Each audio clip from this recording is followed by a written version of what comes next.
Ilon zahrini belingizga suramiz, zo'r bo'lib ketasiz. Oyog'ingizni barmoqlaridan ossak, grijingiz yo'qolib ketadi yoki umurtqangiz qiyshiq bo'lib qolibdi, armatura, koaldan ham ursak, ko'rmagandek bo'lib ketasiz deyshadi. Odamlar grijani operatsiyasi davolash uchun shunaqa joylarga borishadi va ko'p holatda grijani operatsiyasi davolab bo'lmas ekan, natija bo'lmas ekan degan tushunchaga kelib qolishadi. Birinchidan, bu usullar katta grijlarda umuman foyda bermaydi. Grijani operatsiyasi davolashning yagona yo'li bor. Bunga fizioterapiyalar orqali yordam bersa bo'ladi. Buning ichiga nima kiradi? Igloterapiya qilinadi.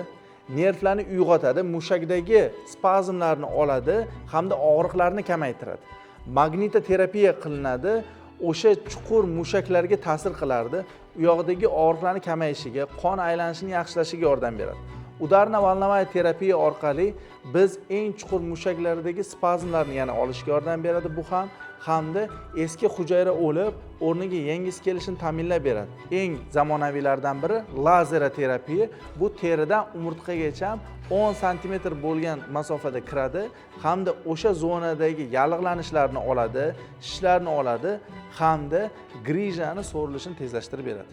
Bizni klinikamizda aynan mana shu fizio protseduralar hammasi qilinadi va Xudoga shukr bugungi kungacha 4200 dan oshiq bemorlarga sog'ayishiga yordam berganmiz va hamma bemorni muolajadan oldingi MRT va davolash kursidan keyingi MRTlar bilan o'lchab ko'rsatamiz. Bugungi kungacha eng katta davolagan grijamiz 24 mm bo'lgan.